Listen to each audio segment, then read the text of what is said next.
Space has always been a hostile physical vacuum, but modern spacecraft now navigate a second, equally lethal environment, the digital vacuum. During the Apollo missions, the systems keeping astronauts alive were closed loops. They relied entirely on physical, hardwired consoles, like these massive arrays operated by ground control. Because these systems were completely analog, there was no network to breach. Compromising the guidance system of a Saturn V rocket required a physical presence inside the command module. Remote hacking was impossible. The challenge of reaching the moon in the 1960s was strictly a matter of conquering orbital mechanics and material stress. Software security did not factor into the survival equation.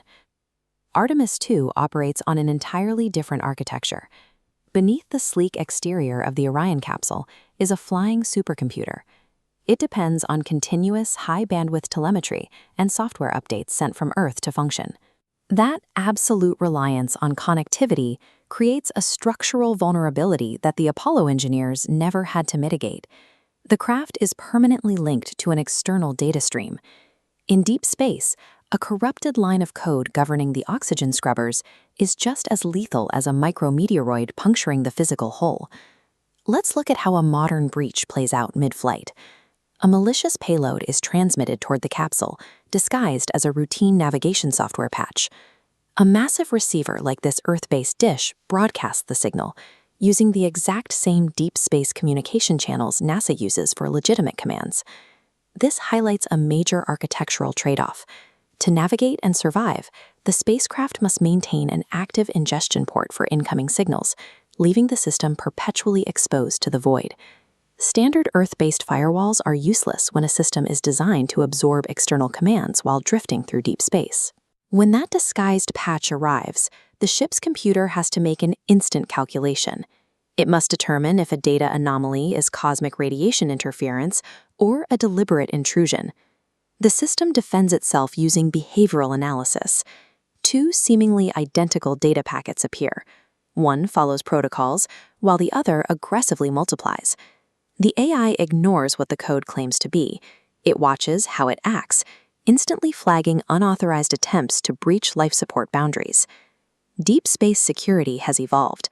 Static perimeter walls are secondary to continuous internal surveillance and behavioral prediction. First, active defense initiates quarantine. The AI partitions and severs the compromised node, creating a digital air gap. Next, the reroute forces critical data through secondary, uninfected pathways. Finally, a secure boot wipes the compromised subsystem clean and restores its unalterable baseline code. The spacecraft's survival relies on this ability. It must autonomously amputate and regenerate its own digital nervous system in fractions of a second. The evolution from Apollo's static armor to Artemis II's active software changes our definition of survivability. As missions push further into the solar system, they encounter an unyielding constraint: the speed of light and the severe communication delays it creates. If a cyber attack occurs in orbit around Mars, an Earth-based command center cannot intervene. A warning signal takes too long to travel the physical distance across the vacuum. That delay forces an absolute reliance on autonomous AI.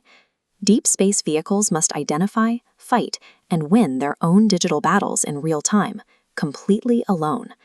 Conquering the solar system depends as much on an impenetrable digital shield as it does on the thrust of the engines. That invisible tether is now the most critical component of human survival.